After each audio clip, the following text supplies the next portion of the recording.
Okay, so I got a message to that effect. Right. Okay, so let's start the meeting. Good morning, good afternoon, or good evening, depending on where you are in the world. I'm Mark Toner, and I'd like to welcome you to this session of the Australian Association for Psychological Type, which we call APTi, on the subject of using psychological type ethically, a discussion of the whys and hows. I'd like to begin first by acknowledging the traditional custodians of the lands on which we all are today, and I pay my respects to their elders past and present. In my case, I'm in Melbourne, Australia, and the traditional custodians here are the Wurundjeri people of the Kulin Nation. Our speaker today is Karen Keefer, and Karen, we're delighted that you are able to join us today. Karen Keefer, MA, obtained her MBTI qualification in 1987 and has used type in a variety of settings over the last 35 years. She was a trainer for APTi's MBTI qualifying program for 13 years and served as director of that program. I should mention that APTi is the Association for Psychological Type International. Karen is an expert in the technique of type-based guided imagery originated by William Yabroff, and with him co-authored 4 Gifts of the Mind, a workbook and CD set for using this technique to promote type development. In addition to her work as a trainer and consultant, Karen has given numerous presentations at APTi conferences and at chapters. She is a member and a past president of the Bay Area APT, known as BAAPT. Her best fit type is INTJ. So Karen, we are really delighted that you are able to talk to us on this subject, which I think all of us as type practitioners are particularly interested in. So I'll hand over to you. Thank you. Thank you very much. I really appreciate being invited to do this. It's very exciting. This is actually my first time speaking to an international group. I've been on Zooms that contained international participants, but it somehow it feels different to be speaking to Australia from here in California. So I will get right to it and share my screen. And here we go. So here's where I want us to go today. We'll begin with a little bit of the who and why. Who developed these new standards and why we did it, what goals we came to try to achieve, the process that we used. I'll be pretty brief about that. And then we'll get to the revised ethical standards. And finally, I'd like to end with a discussion about dealing with the ethical challenges that we face. So who and why? You might think that an organization like APTi would, the board would say, we need to do this project, and they would appoint a committee and select certain people for their expertise, and it didn't happen that way at all. It started with a conversation that, that just happened between me and Julie Wright and me and Phoebe Clark. And both of, I discovered that all 3 of us had very similar concerns about the proliferation of poor quality type information online. And we all felt that, that the organizations, the APT organizations, our local chapter, Bay Area APT, and the national organization in the United States should be as destination online, should be one of the things that comes up in the first page when you Google psychological type, and that there should be good information. Obviously, there was an appetite for free information, and that we should, this would be something that we could do. APTi was in the process of revamping their website. BAAPT was in the process of revamping their website. And Julie brought Evelyn Lemoyne into the process. So although it was a serendipitous group of people, we all had experiences that were relevant. All of us had been in leadership in local chapters and in the national organization. Julie was on the national board and had been chapter leader. Evelyn was past president, immediate past president of APTi. and also had been a chapter leader. Phoebe Clark had been a chapter president and and worked with APTi, and I had been an APTi trainer as well as a chapter president. So we all had that connection and that common idea of what the organization could be and might be. And we also had a variety of backgrounds. Julie and Evelyn had backgrounds in corporate. Julie as a manager and someone who used type in that capacity and then became a trainer. Evelyn in human resources, working with managers and giving trainings in type. Phoebe was a career counselor.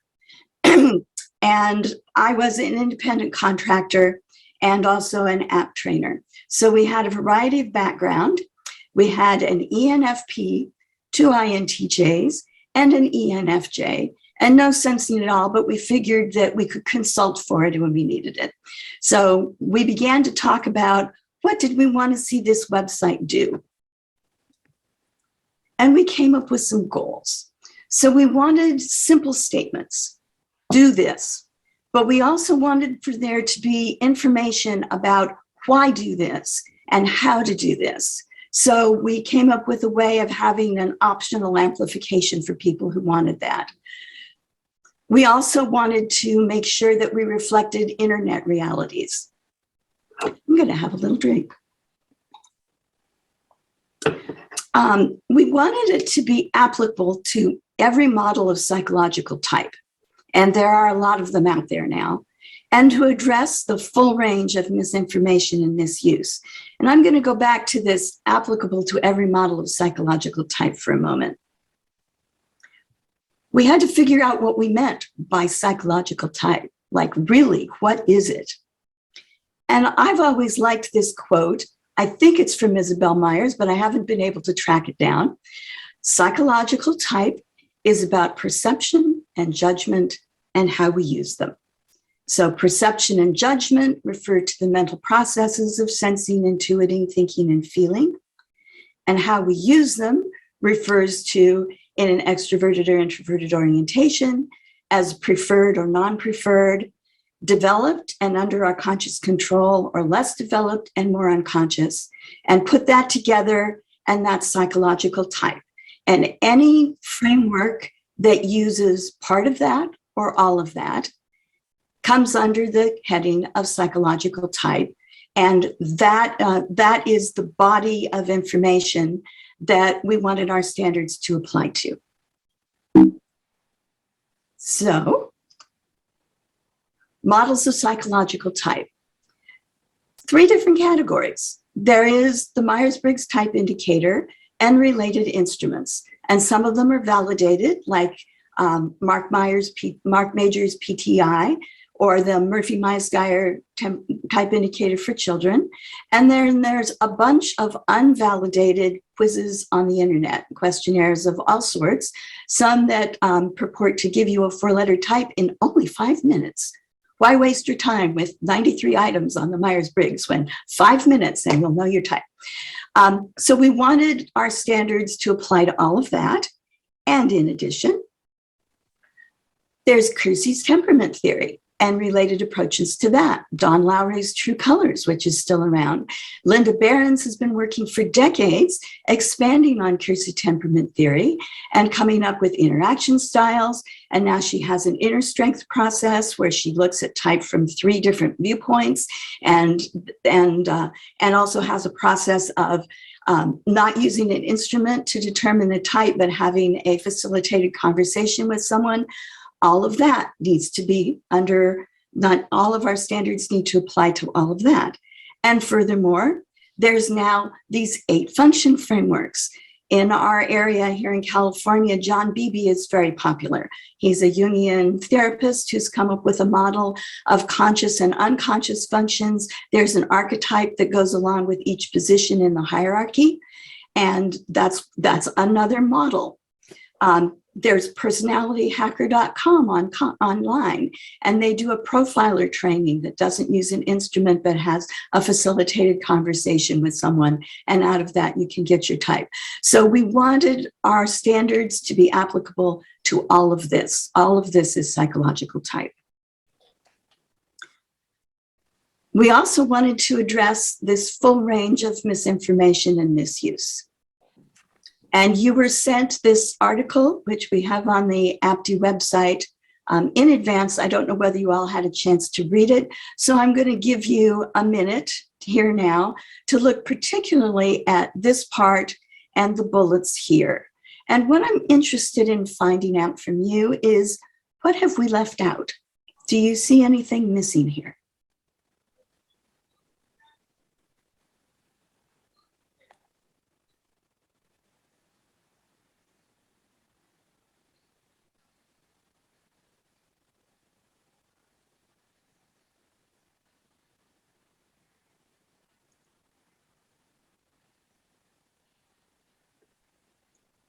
And let's have a conversation.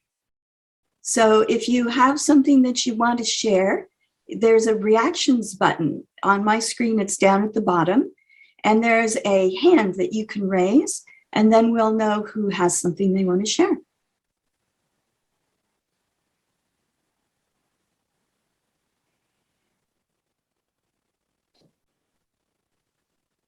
Mark. Karen, just to do with the last bullet point, we often see criticisms of the MBTI questionnaire, but it's not necessarily criticism of the system behind it.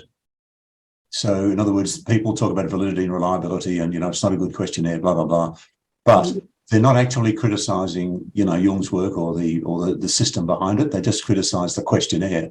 I think we ought to make that distinction, because a lot of people take that as criticizing the Myers-Briggs system. Thank you. And in fact, they're just criticizing the questionnaire. Thank you. That's a good point. Anyone else?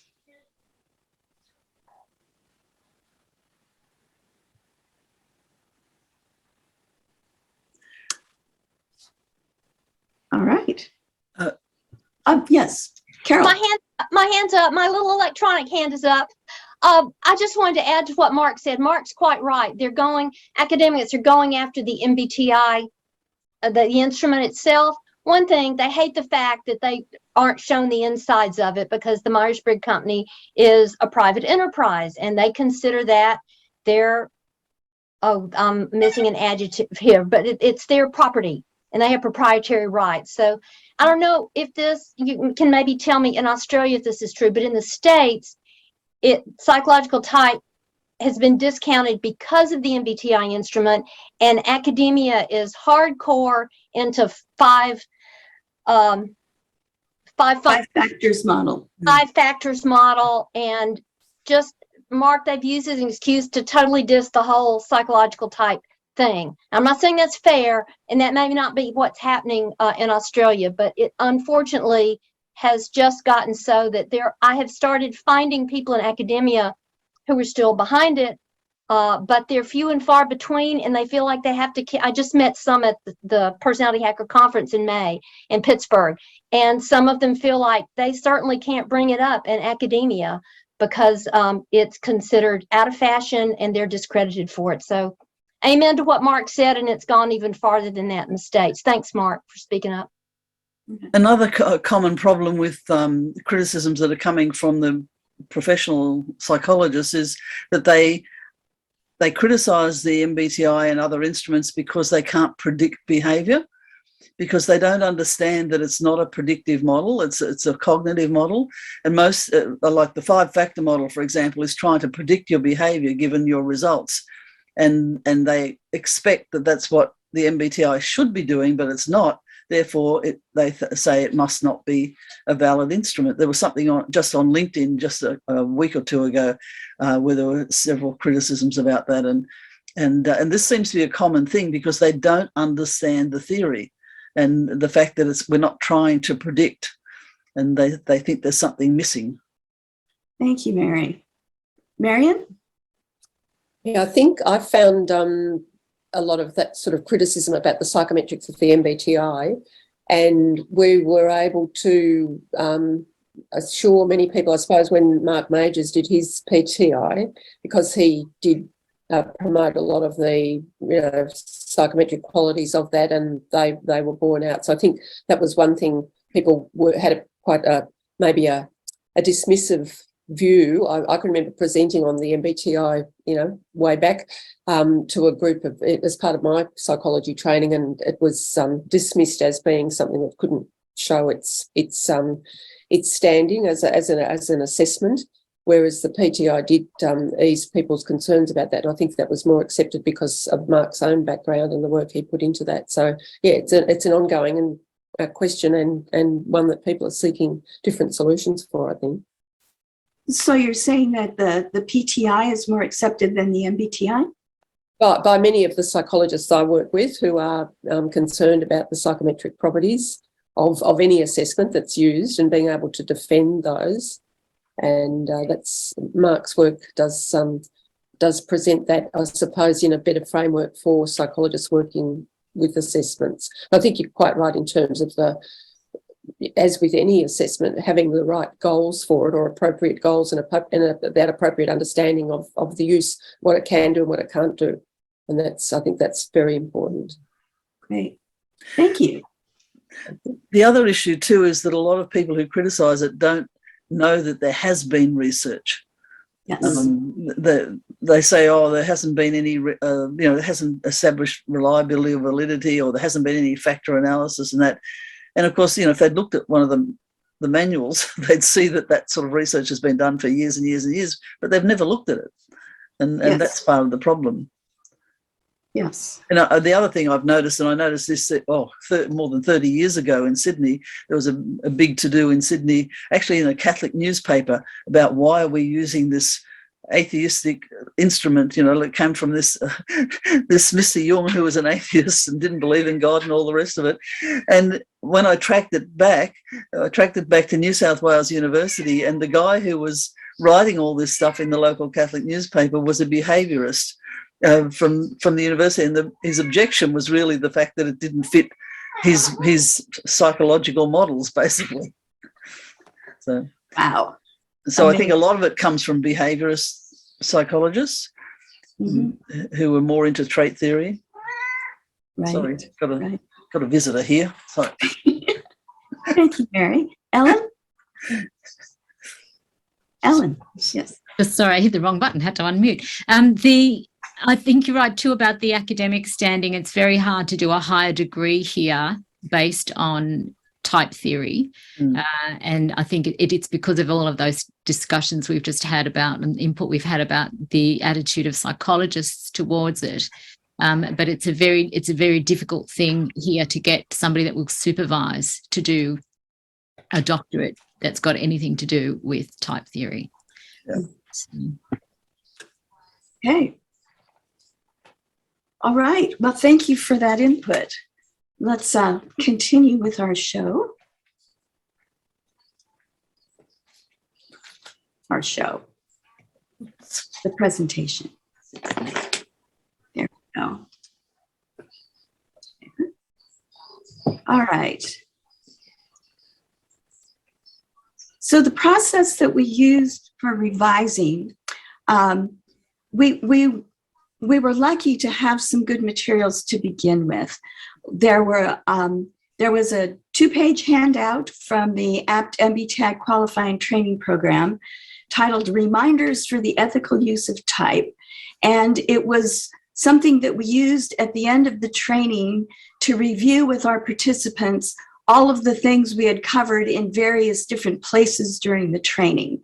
And so this wasn't something that we could just replicate and hand out as standards, but it was something that was pretty comprehensive that we could begin with. We also had a set of standards that had been posted on the APTi website. They were copyright 2016. It was a set of 10 one-sentence statements, 10 items. And some of them were a little vague. There was no why or how about any of them. And it was something that clearly needed to be updated, had no relevance to the internet, but we had that too as a model. And then we had experts. So as we went along, I became the writer, and I partly because of my background in the qualifying training, I had words for some of this already. And so I was able to make a draft, and then we talked about it in Zoom meetings with the task force, and they edited and we wordsmithed, and then we came up with a draft and sent it out to some of these experts. So this list of people, some of them will be familiar to you, some of them won't. Carol Linden is right here on the Zoom with us tonight, or this morning, or whatever time of day you are. And so we consulted them along the way. And then at the end, when we had a draft that went to the board, and I believe it was board members that suggested we use Linda Behrens and Roger Pearman as people of standing in the type community who could look at this and had experience with ethical issues and were sort of spokesman for that issue anyway. And so we did that, and we got feedback from them, and we vastly rewrote some of the items. And then we sent it to the board, they approved it, we posted it online. And then Linda Behrens said, you know, this one isn't quite right. And then Rob Toomey, whom some of you know, said, this item is totally inadequate. And so I talked to him. So we rewrote a couple of things and posted again. It is apparently a work in progress, but we're pretty happy with what we have right now. So that was the process that we followed.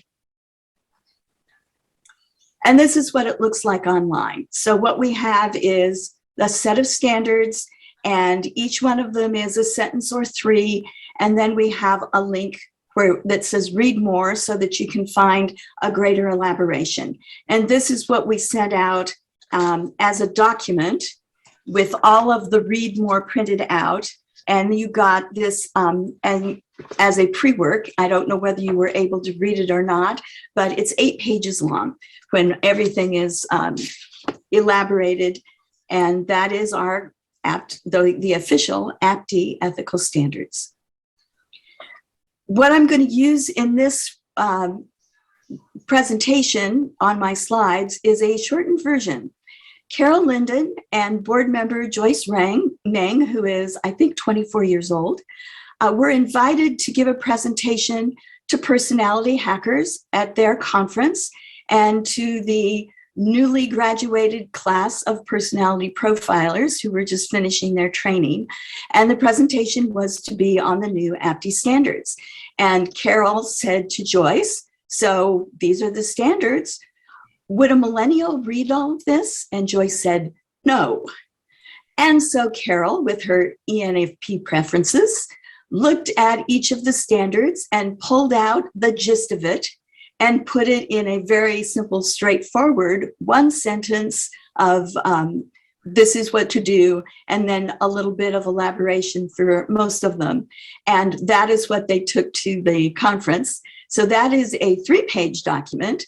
And we have put it in the chat, and we'll send it out also afterwards so that all of you can have that as well, because it may be easier to work with if you are attempting to talk about the standards with someone else. But here we go. This is what they look like.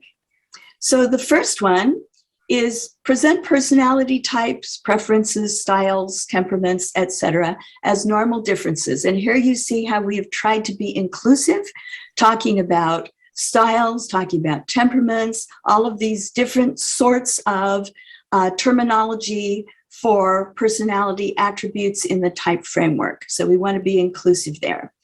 And then avoid bias or stereotyping, demonstrate a balanced respect for all types, because of course, our own type gives us a certain perspective, gives us a certain point of view. And then certain things look as this is the right way to do it, and others as the wrong way to do it. And we know that we need to be able to describe the preferences that we don't have in ways that make them look attractive to people who have them.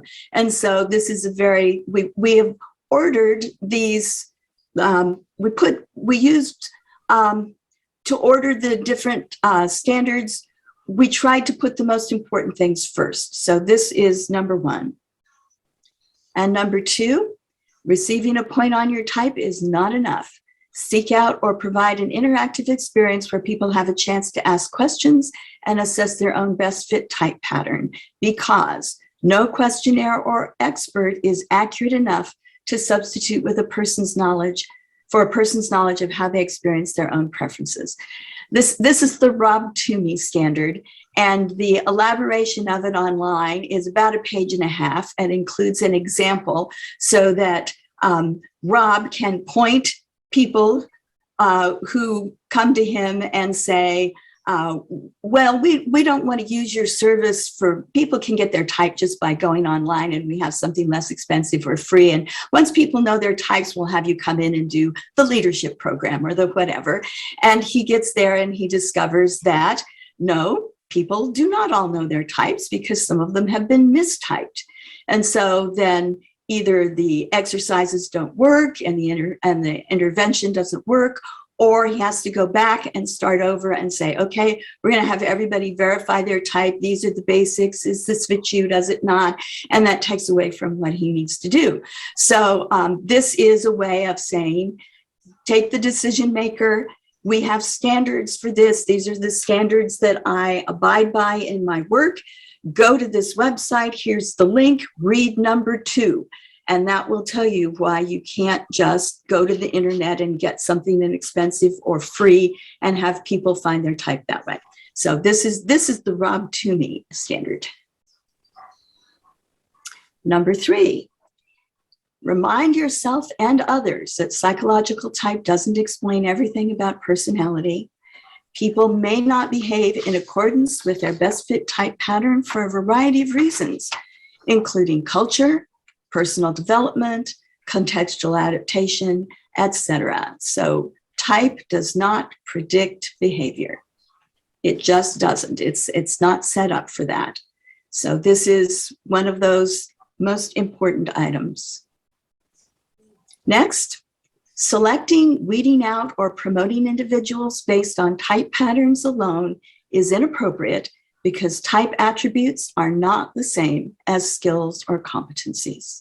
So we've used the phrase type patterns a lot in these standards. And that again is to make it inclusive of all the different frameworks, but also to make it clear that type is complex, that a person's type, a person's preferences, a person's whatever temperament, whatever format you use, is actually a process, and it involves the mental aspect, it involves the behavioral aspect, it involves emotional aspect. There is a whole pattern there. The patterns are dynamic, the patterns are complex, and they are not simple skills. They certainly are not traits, and they don't equate to skills, because the analogy that I really like is that a type attribute, a preference, is like a muscle or like a talent. They have to be exercised, they have to be developed before they can be used skillfully. You just, because you have an aptitude for something, if you don't have the training, if you don't have the skill, if you don't have the training, if you don't have the experience, you can't develop the skill in the way that would be expected. So just because somebody is an ISTJ doesn't mean that's the person you have to hire to be your tax consultant. Perhaps the ENFP with the MBA and the few years of experience and the sterling qualifications on the resume, maybe that's the person that you need instead of just choosing someone because of their type. So that's what this is about. The next one, when sharing type information, distinguish between research-based data and your anecdotal experience. When you use stories to bring psychological type to life, clearly describe them as anecdotes or observations that illustrate certain aspects of type-related behavior. And as you know, there's stuff all over the internet based on people's speculations about, well, this seems like it should be related to type, and that seems like it should be related to type. But there is a research base, and there are things that we know that are demonstrated and verified, and there are things that are just stories, and it's very important to distinguish between them. And then use materials created by others in an ethical way. Honor copyrights, acknowledge and or link to original sources. So these first 6 standards, the first 7 standards are for all users of psychological type. We've divided the standards into 2 sections. This is for everybody. These are the most important things for everybody. And before we get to number 7, I just want to stop and ask if there are comments or questions at this point. And Mark, have you seen any? We didn't invite people to put questions in the Q&A, did we? So we don't have anything yet. So let's just stop the screen share for the moment and see if anyone has something they want to say at this point. We've got a couple of comments from Carol, just sort of elaborating a little bit on some of the things that you've said. Great. Yes, can I just say we don't have a Q&A tab at the bottom. We just have the chat. So any questions ought to just go into chat. Great. So if something comes up while I'm talking, you can put it in the chat. Mark will monitor that for me, and I'll stop from time to time and ask for comments and questions. Anything at this point? No questions as such, no. Okay. Let us move on then. What did I do? No, I don't want to leave the meeting. I want to go back to the screen. Please don't leave the meeting. I don't leave the meeting. Okay, so what do I do to get back to my screen share? Screen, Karen. I don't have that at the bottom. I have a red button that says leave meeting because I did something wrong. Oh my gosh. If you move the cursor I around. apologize, everyone. I'm really a 20th century woman, and I haven't quite got all this internet stuff. Karen, if you move the cursor around near the bottom. There, I got cancel. Okay, now I can do this. And back to the screen and share the screen. And here we go. Okay, so the seventh standard for all users of psychological type is model ethical use of type in your own behavior.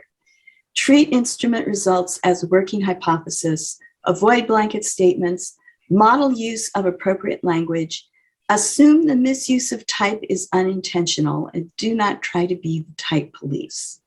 So I felt important to say something about assume the misuse of type is unintentional, because I think it mostly is, really, just about all the time.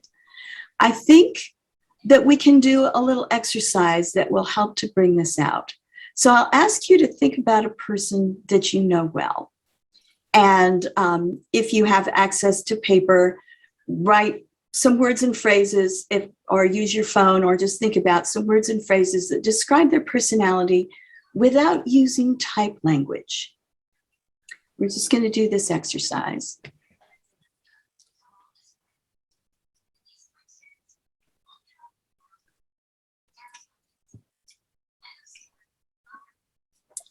And now I'll ask you, how many of you have at least one item that a person can be more or less of? Just show me your hands.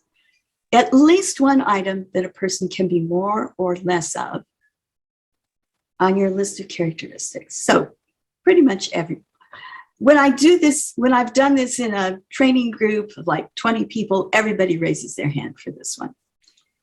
And then I ask for some examples, and we talk about, yes, you can be more or less compassionate, you can be more or less intelligent, you can so on and so forth.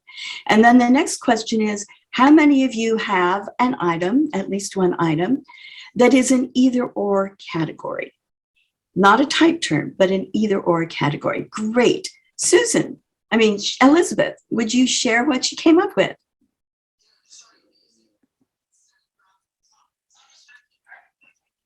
Elizabeth, would you unmute and tell us? Sensing and intuiting, extroverted perception. I have this either or. I can do both. All right, but those are type related. Do you have anything that's not type language?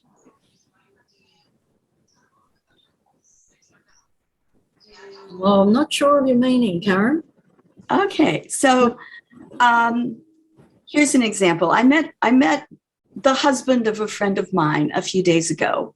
And as I was talking to him, I thought, wow, this is a classic aging hippie. And when I say aging hippie, at least here in the United States, people get a picture of someone who's in their 60s or 70s and probably gray or white hair, maybe in a ponytail, buys vegetables at the farmer's market, you know, leans left politically. I mean, there's a whole world there in that phrase. So either you fall in that category or you don't fall in that category. And yes, it is a stereotype, but it is also highly descriptive. And when you say that, people understand what you mean. And yes, okay, that's what this person's personality is like. So that would be one example. And then there are things, when I've done this with groups, there's often a conversation about something like the word honest. So is someone honest? Do you have to be honest all the time to be an honest person? If you're honest most of the time, can you call yourself an honest person? And the introverted feeling type says, no, if you're not honest all the time, you're just not honest, and so on. So we have that conversation. But the point of the exercise is notice how we really think about personality in terms of traits. We just do. That's just the way that, that our own culture talks about personality. And everyone that you discuss type with will be thinking about, that you introduce type to, will be thinking about personality in terms of traits, in terms of specific characteristics. And so you have to do a little work to ensure that they understand that type is different from traits. So I'm going to do a little review for you. Back to sharing my screen. And there's our exercise. So when people approach type and they're thinking in a trait framework, what they're thinking about is universals that differ in the amount possessed. So people think I have a certain amount of intuition, I have a certain amount of extroversion, I have a certain amount of thinking. And that's not what type is. Type is qualitatively different categories. This is just a review. So trait approaches measure things, type approaches sorts. At trait, people, it's appropriate to talk about different amounts, and individual scores tell you how much you have, a lot or a little of something, but type doesn't tell you how much you have. It sorts you into a this or a that. So trait frameworks measure and they answer the question, how much do I have? And type frameworks sort and they answer the question, which one fits me?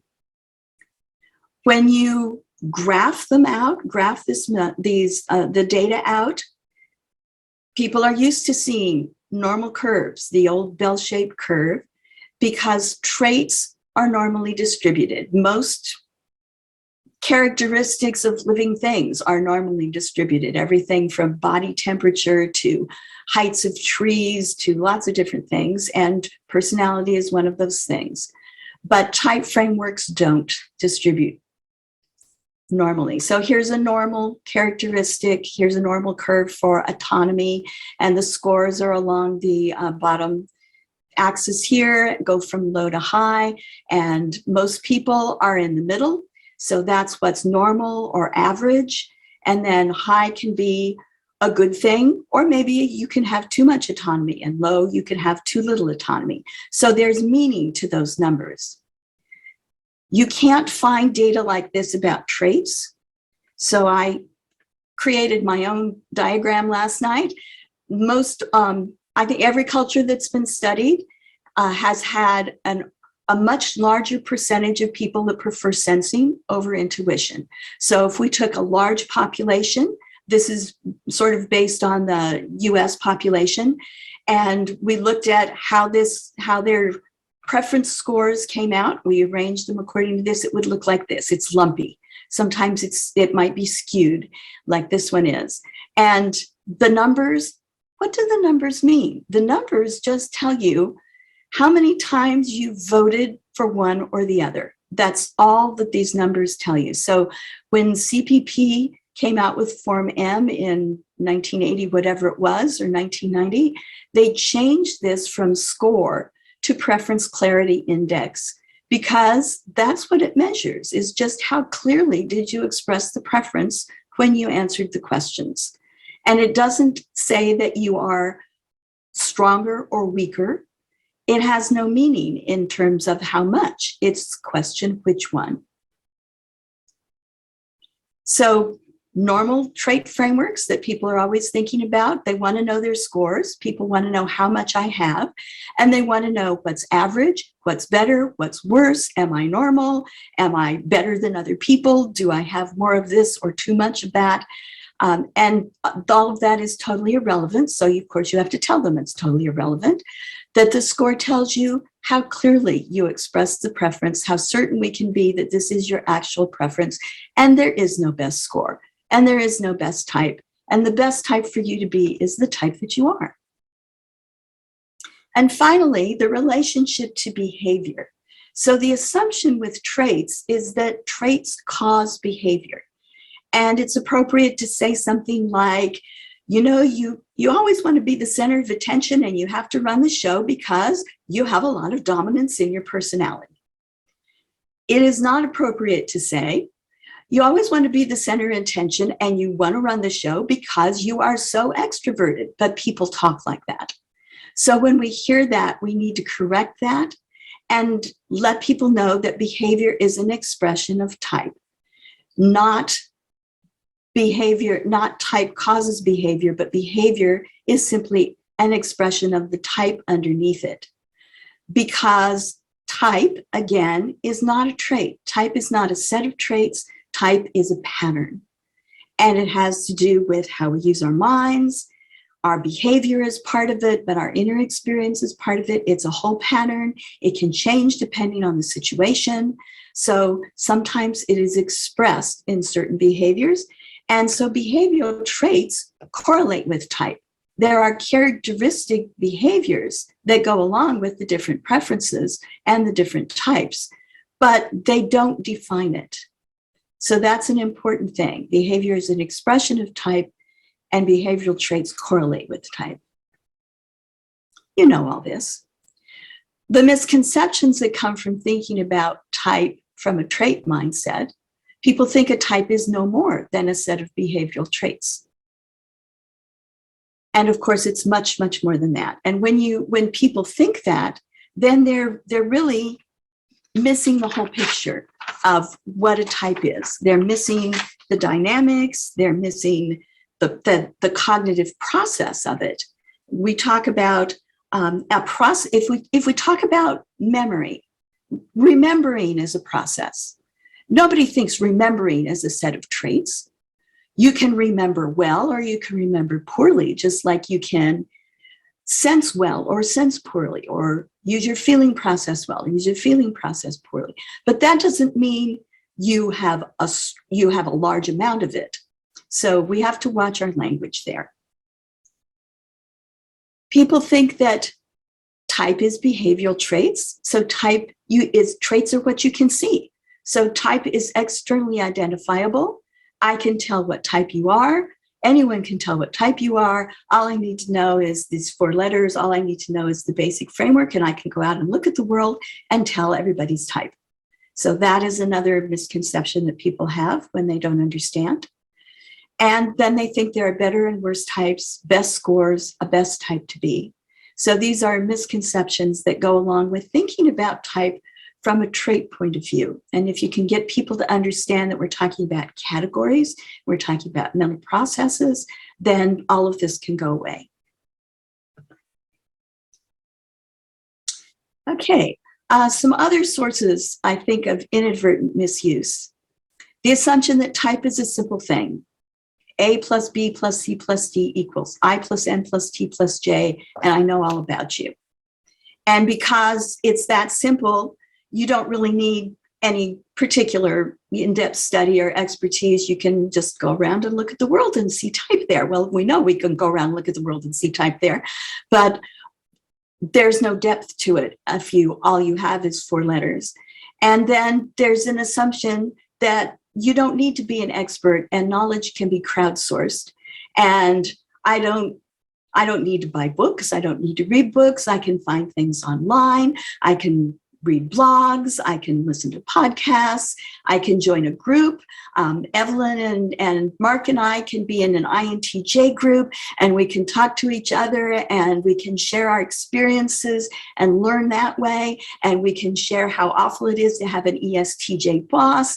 And we can share about how difficult it is to date an ISFP, and how, I dated 2 in a row and I had the same problems with both of them, and just like, don't bother. And on about, and pretty soon my knowledge about type is basically a whole set of complaints and gossip and not real actual knowledge. And there is a whole lot of that going on out there. So I think that because there is so much there, people misuse type, but it's inadvertent. They don't know better. And people don't understand.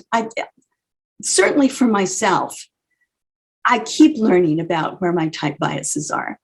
And often I trip over them and somebody points it out to me and I go, oh my God, I'm so sorry. You're absolutely right.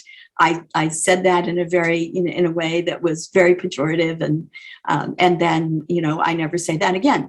But it takes some time to figure out where all your own type bias is, and to really get that other people see the world differently and that they have valid points of view. So that is another source of inadvertent misuse. And then the assumption that type equals skills or competencies, which organizations that use type want to use it this way. Isn't that what psychological instruments are supposed to do for them? And so there's a lot of this around too. And finally, ignorance of the standards for use of psychological instruments, like the requirement for confidentiality. So all of these, I think, are just inadvertent sources of misuse. And maybe you have some more. So let me open it up again for comments and questions.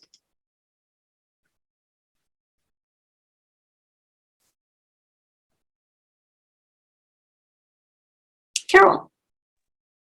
Yes, thank you. Gosh, Karen, so much for doing this. I just wanted to share a couple of things I've really had to hold the line with clients on.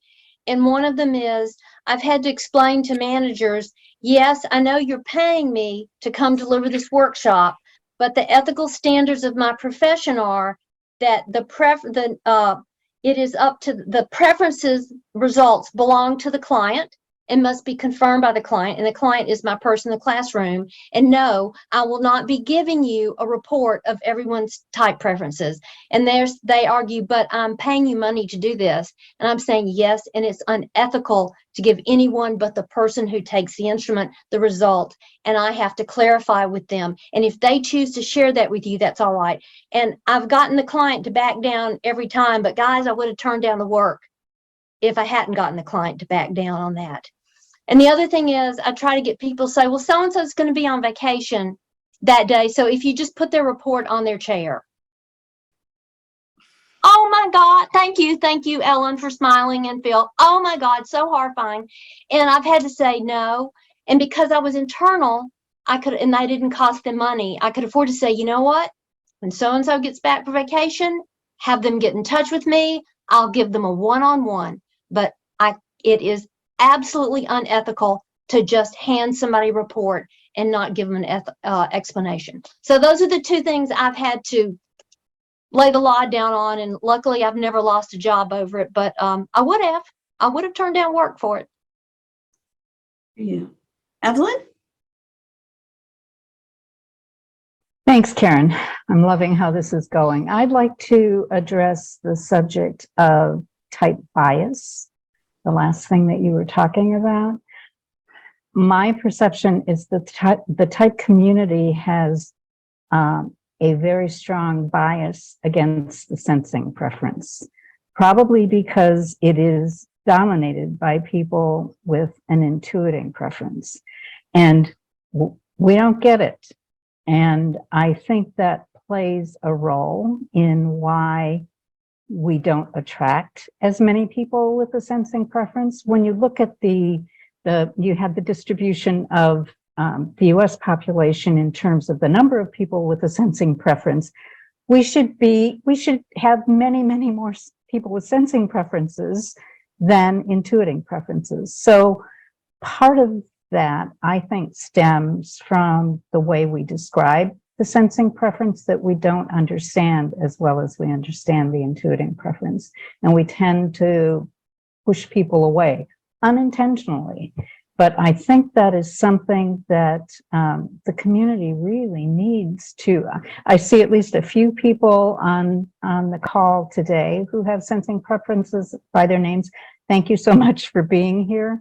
We always struggle to have people with sensing preferences attend our events. So I think it's on us to try to figure out why that is and do a better job with it. And of course, then there's my own personal bias. I see intuiting in everybody until I step back.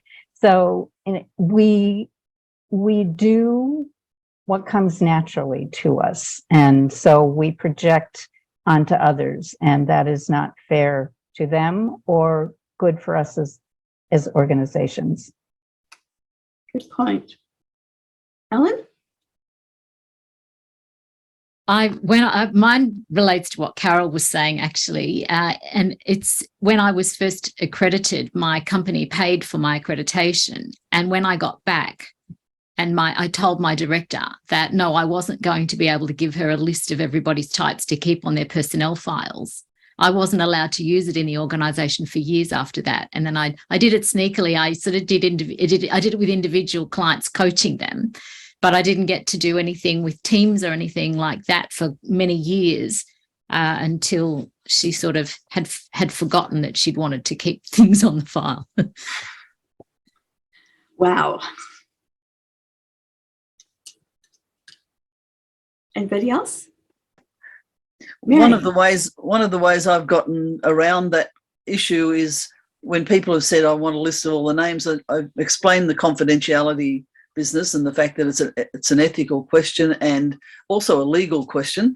But also I invite them to join the workshop and say, well, if you join the workshop, if people are, trust you enough, they'll share their personality type with you.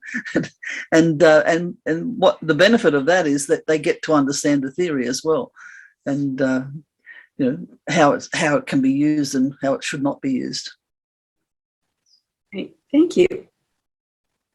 Can I add that my director was the last person in our organisation to share her type and who wanted anyone else to know what her type was? That's right. That's right. Wow. Wow. Yeah. And Ellen, what was her type, out of interest? That's right. ISFP. Just so we can, ISFP, wow. just so we can show our bias. Thank you. Mm. Karen, there aren't any questions in the chat, but Carol's made a number of really interesting comments there for people to read. Okay. Is there something you want to say, Carol?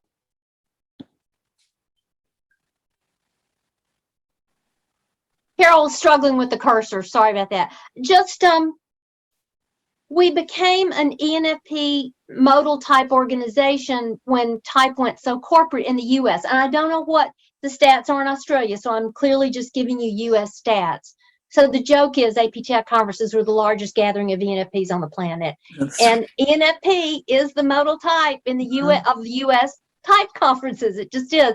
But I'm told, and I wasn't around then, but I'm told that before it went corporate, it was mainly therapists and counselors, career counselors and researchers. And it really was an INFP modal type organization before it went corporate. And then bless everybody's hearts, the ENFPs just came and were loud and kind of dominant, took over. We're just louder than other people. What can I say?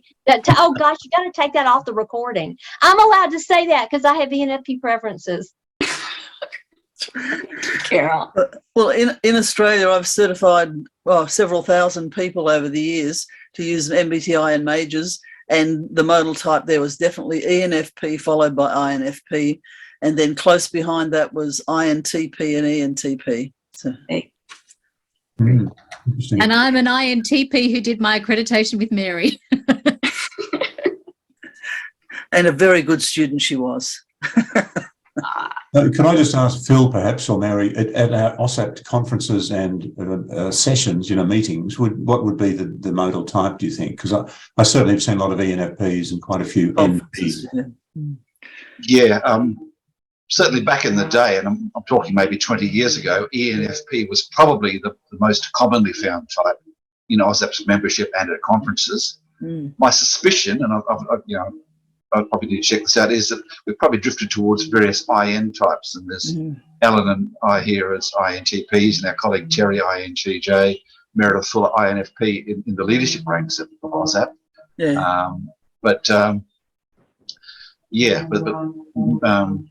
Mary might have you have a perspective right back from the start on OSAP. Yeah, well, I think both were very strong. The INFPs and the ENFPs, that they've always been the biggest group.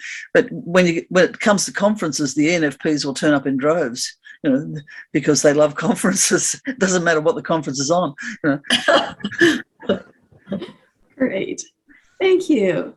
All right, let's go back to the standards.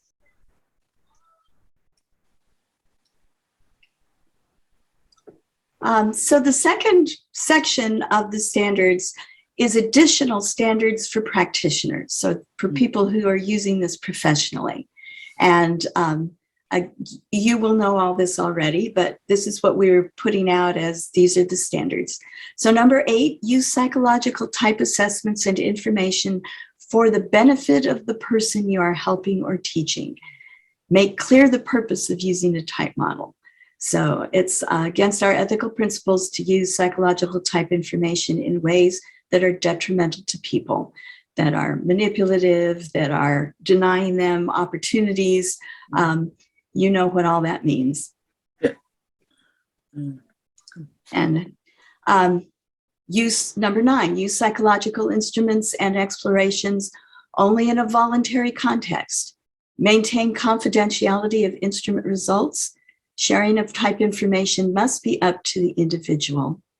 My daughter-in-law recently joined a company, and she was required to sign a waiver in order to be employed there that said that she was willing to take any psychological instrument they wanted to give her, and that the results would be shared with management. And that was a condition of her employment. And I just went, oh my God. So that's happening. In the elaboration on the website, I talk about how we talk about the fact that anyone who has even a rudimentary understanding of type can answer those items in a way to come at any type that they want to. And if people feel like they don't trust how this information is going to be used, they are likely to try and make themselves look good. And so they won't answer honestly.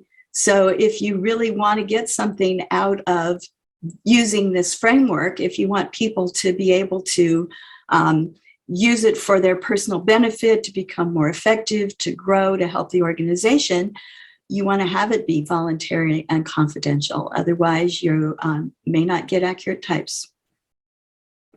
But there is a lot of that going around. Yes. Can I ask you a quick story about that, because it's where I suddenly became aware years ago when about the misuse of psychological type. So years ago, my son was applying to Macquarie Bank, which is a globally operating bank. I don't know whether you know it in the US, but it's large in Australia.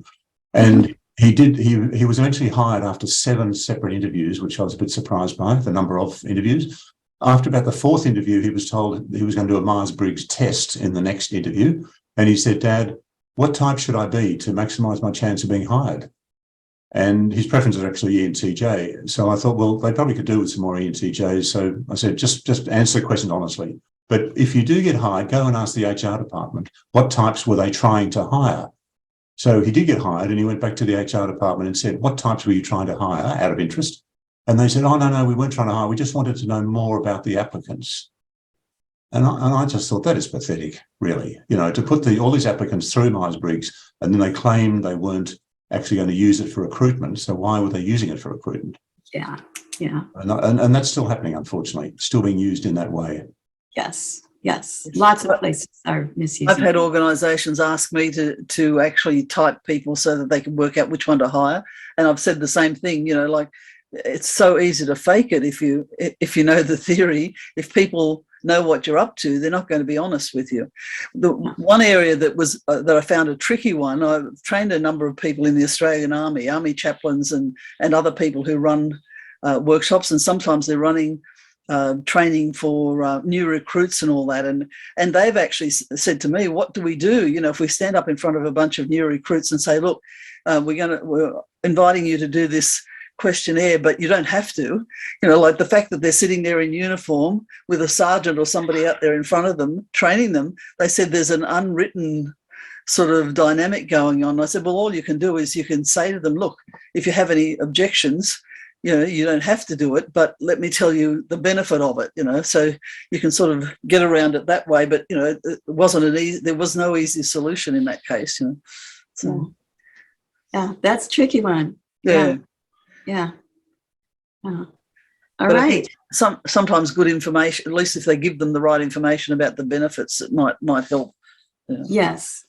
Something that I've done is tell the person who's reluctant to take it, just come to the training. You don't have to take this in advance. Just come and, by the end of the training, you probably will know something about what type you might be, and you might want to take it later. That's okay. So, and win some cooperation that way. Yeah. Yep. Yeah. Okay. Is that right? Yeah. Number 10, be clear that individuals are the final authority on their own type pattern. Again, this is so essential when people don't understand that it's up to them to decide whether this fits or not. So that is an ethical standard. Yep. Number 11, clearly identify the assessment tool, survey, or method being used, and how is this different from other frameworks. So this is the type versus trait piece. And I like the way the last couple of sentences of this came out. Types are not the same as traits, but traits correlate with particular type patterns. Traits and behaviors can be an indication of type, but they do not define it. So there you have it in writing if you need that. Might be handy. Number 12, when contracting to use psychological type with individuals or organizations, clarify the purpose and desired outcome. Consider whether type is an appropriate tool for accomplishing their aims. Sometimes they want to figure out who to promote or who to hire. Sometimes there's a problem person that they think if they can get everybody to do this and get to, the type will give everybody the same perspective and they'll all be on board and the problem person will be fixed. And then I've had a discussion that says, no, this isn't going to fix anybody. It will help people see how they come across to other people. That might be useful, but it isn't going to fix anybody. So sometimes you just have to decline the contract. Yep.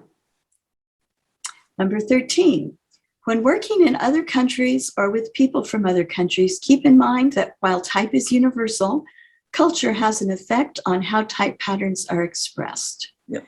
So cultural complexity, and I thought this group might want to add something to what we have. I don't know, do you work cross-culturally? And I can give you an example there. Some years ago, I had a guy come from Indonesia to Sydney to do the training. And at one point he was talking about extroversion and introversion. And he said, when I look back at Indonesia, I can see who the extroverts are in my family and in my workplace. He said, and I can tell who the introverts are. He said, but even the extroverts in Indonesia are not as extroverted as the introverts in Australia. And so like you would never pick them just by looking at them. Yes. Yes. We have the same sort of contrast between the United States culture and Canadian culture. Mm, mm. Yeah. Yeah. And so sometimes what we think is extroverted behavior here, like in places like Japan or Indonesia, they would see it as disrespectful. You know, like you don't put your hand up and speak in certain cultures. If you're a student, you wait to be invited, that kind of thing. So yeah. So it's important to understand what the common expressions are in the culture in which you're working, because it may not be what you're used to. Carol. Yeah, I just want to relate a positive experience I had. I did work with for an American corporation to their Latin American marketing and sales division. And I met them, went to Curacao and then went to Miami twice, flew down to work with them. And that their Latin culture, and they were all from Latin America. And I was astonished at how different a room is with, hey, y'all help me get these cultural terms right, because this is not my expertise. But is it a collectivist culture versus an individualistic culture? Am I getting the feels? Okay, right. Well, they are a more collectivist culture.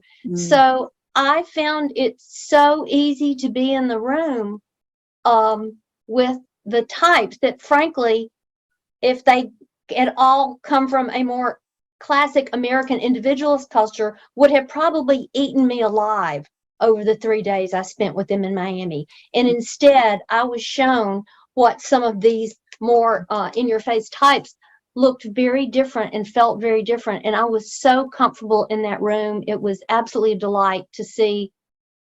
It was a really positive difference, and I totally enjoyed my time with them. So it's a very real difference how it presents in different cultures. That is awesome. Thank you. Thank you. Great. All right, our next one, represent your expertise accurately. Know your limits and don't go beyond them. I don't know how many times it's happened to me that, oh, you know type, maybe you could come and talk to this group about that. And I don't know anything about that. And so I say, that's not my area of expertise, but I know somebody who could talk to you. Or if you're really interested in that, I could recommend a book or something like that. So ethical professionals know their boundaries, and you have to make recommendations when you go, or you could educate yourself, go and find out about that, and then go and talk about it.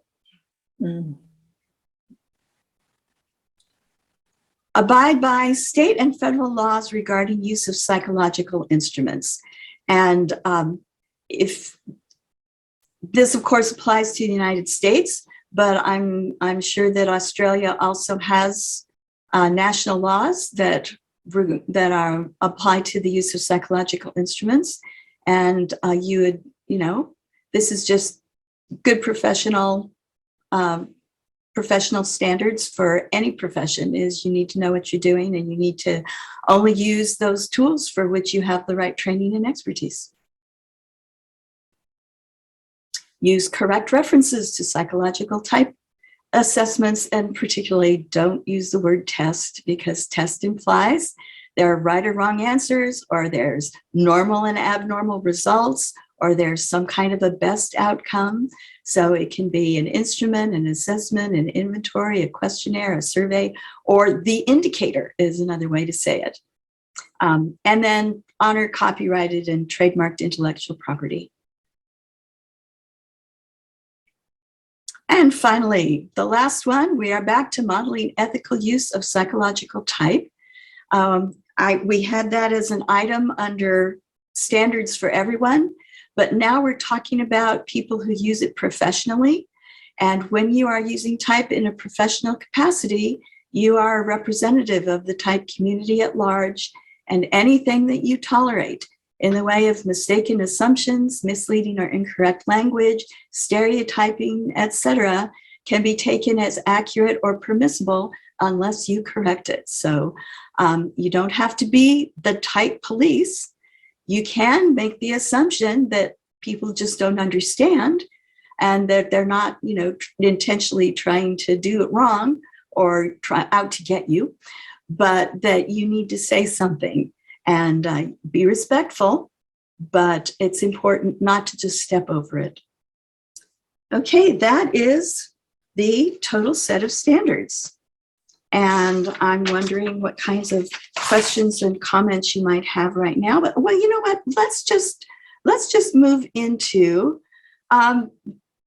dealing with ethical challenges. We've had some sharing about situations that you've run up against and how you've handled it or how someone else handled it.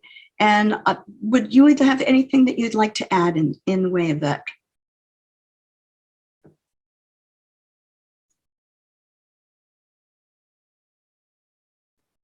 One of the things I try to do is anticipate ahead of time what the problems might be. And like in our training, I give people copies of a sample letter that they can send to organisations. And I just say, if you want to use it, you can. You don't have to.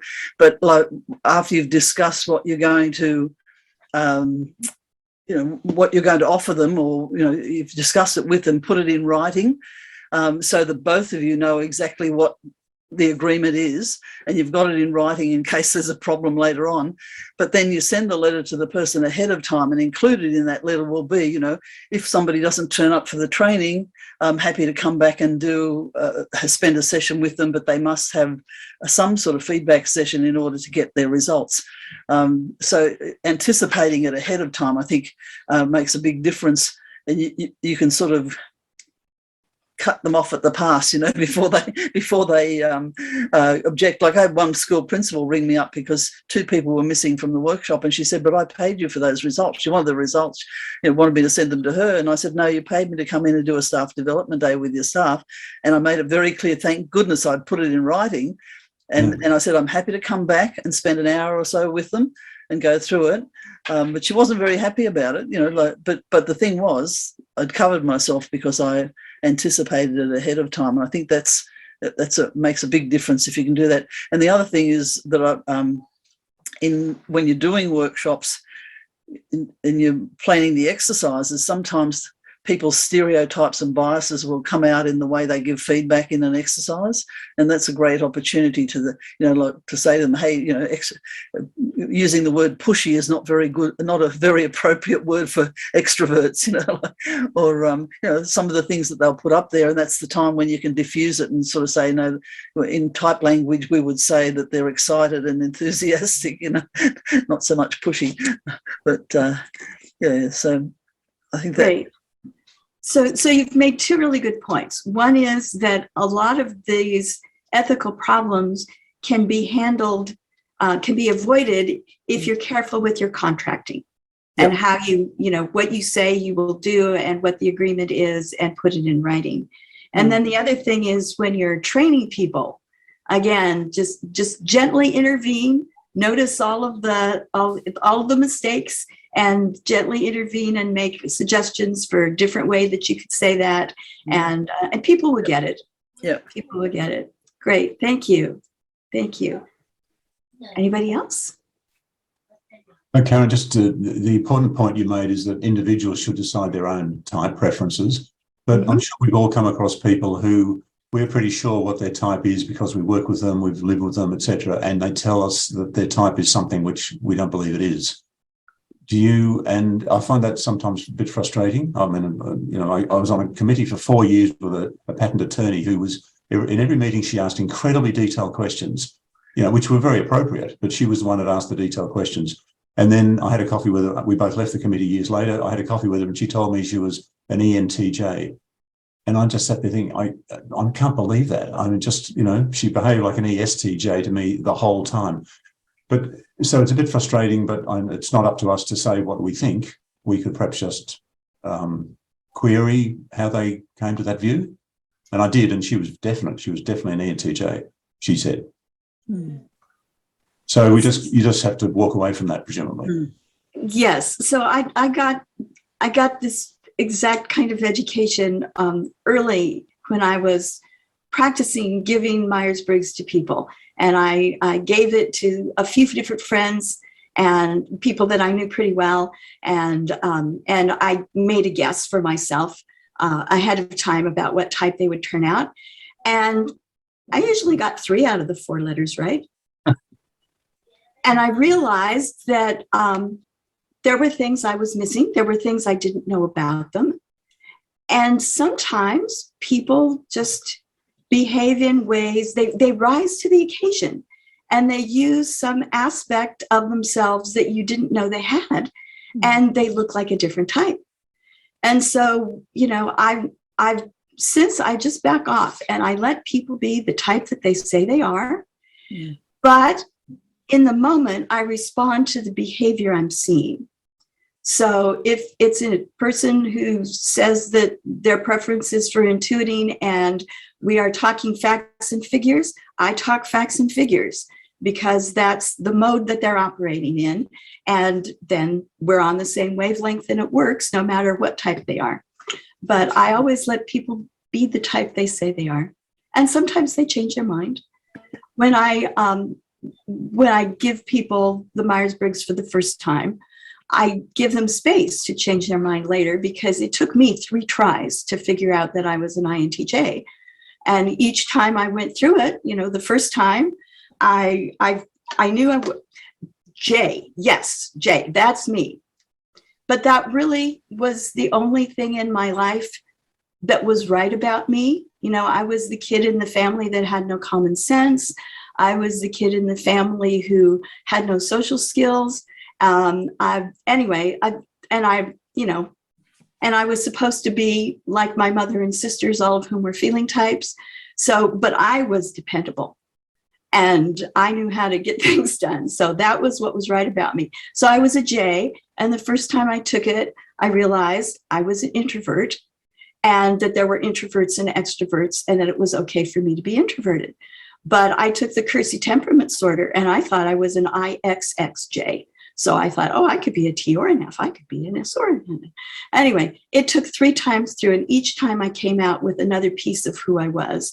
And the T was the very last thing that I finally owned being a thinking woman. That was very difficult for me. So it can take you years to figure out what type you are. And I let people say, but if you know a little bit about what type you are, that's helpful information. And you will, you know, get something valuable out of having done this, even if it takes you a while to figure it all out. So I always give people room to do that. Other comments? I have another question for you. What role might APTi or other APT organizations play in furthering more ethical use of type? Good question. So we've made a start in APTi by revising the standards and posting them. Well, Karen, can I just add to that? I was going to ask Phil to put him on the spot over this, if you don't mind, Phil. Sure. The question is, what will APTi do with these APTi ethical standards? Would they perhaps just recommend them, or would they adopt them perhaps as the standards we will stick with for in Australia? Or revise them? Well, certainly, Mark, AUSAPT has for some time identified the need to think deeply and document our own ethical standards. And what we're doing with this session and the following session with Jerry Gilpin next month is as a precursor, an informative, information raising, consciousness raising session, I guess, about what are the questions. Our aim would be for our committee to get together at the ISAP conference in Brisbane in September, informed by these conversations and the documentation that goes with it, with a view to either adopting it or adapting it or doing something with it anyway like that. Yeah. Okay. That's terrific. I mean, I think we all agree. I think we need these standards to be, agreed by the committee and then promulgated for all of us. Yep. And our president, Terry Conn, meets every month with the leaders of APTi and the British Association and the French Association through that threat. Terry's aware of work being done in these spaces, and just see the opportunity. We want to do our own stuff on ethics and values, and here's a body of work which is where I look at well thought out, very pertinent. I'm sure we can do something with APTi's consent, I guess. So we wouldn't just refer back to this one about acknowledging copyright. We don't want to just grab your body of work and say, "Oh, that's ours too." But we'll have that conversation when the time comes. I'm sure a lot of this stuff, in some form or other, will eventually emerge as AUSAPT values and standards as well. We used to have a code of ethics for AUSAPT, but it was originally adapted from the APT, the American Association's code of ethics back in 1993, with their permission, of course, because they already had one formed. So we said, "Do you mind if we take yours and adapt it?" And so we did that. But I don't know whether it's still around. Look, it may have sort of disappeared in the mists of time, Mary. It's probably there, but as Karen has alluded to, of course, a lot of that stuff's pre-internet, and it's a different world in terms of time than it was 30 years ago. A lot of the stuff is still relevant. There are other new angles to it that become concerns as well too. So we could do the same thing. Just have a look at it and see if anything needs to be tweaked. And and there's nothing I've seen today that doesn't seem immediately applicable to our situation. Carol, you want to? Yes, thank you. As a APTi president, I just want to say thank you all for being so open to this. And we in no way are trying to dictate anything to anyone. We are literally offering this. I mean, Karen has sweated blood over making this happen. So I'm assuming that there are some things that are very American about some of these that we can't see because our filter is American. So, let me be more, we're US based. So our assumption is there are some things, if y'all, to whatever extent y'all take these, there are some things that would need to be rewritten and redone to make sense for you and yours. And we are totally open to that. And please don't take it that we are showing up as the type police, because that is not our intention here. So thank you for realizing that. Carol, there's nothing I saw in what I've read that jumps out to me as culturally inappropriate or discordant. Maybe if I drill down into the details, that there's a lot of material there. But no, I think the broadly stated principles are immediately and directly applicable to our situation here in Australia as well, and I'm sure to other parts of the world where type is used. Great.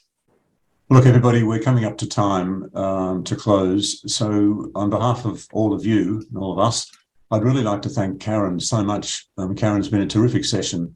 You've brought up so many issues that we as practitioners come across all the time. And you've now given us a set of standards that we can, as Phil said, that in Australia here we can consider, how we will adopt them or adapt them, whatever, and use them clearly in Australia. So thank you very much, Karen. It's been fantastic. Maybe we can just thank you this way. Thank you, Karen. Thank you too. Thank you too. This has been a privilege. I feel that this work with the standards is the most important thing I've done professionally in years, and it's been a labor of love. I don't know that I've sweated blood. It's just been a privilege to be able to do it. So well, you and your committee should be very satisfied, I think, with what you have come up with. It's terrific. Thank you, and thank you for arranging this session and letting us all discuss it. Yes. Just before I close, let me just mention two events in the future, and Phil has mentioned some of them. On the 25th of July, our speaker is Jerry Gilpin from the British Association for Psychological Type, and he's also talking about BAPT's work in ethics. So that will be interesting to follow on from this session for all of us. And that'll be a Zoom session. And then we, of course, in September have the OSAP conference coming up, 1st and 2nd of September in Brisbane, Australia. And there are details of that on the osapt.org.au website. And it shows that there are 14 sessions and there's a whole range of subjects there in the 14 sessions, which should be fantastic. But I urge you to go to the website and have a look at the details of that conference if you haven't already registered. And I think with that, I'm at the point where I think we should, I'll close the meeting if that's okay with everybody. Yep. Thank you very much for attending. Just Thank you, before Alan. we go, I'm just going to pop in Karen's handout again so that those of you who were not online when I posted it before can see it. So that's coming through now, and we'll also email that out later as well. Thank you, Alan. Thanks to you, Alan, for your work. Thanks, Alan. behind the scenes. This recording will be available on the OSAP site for members, presumably.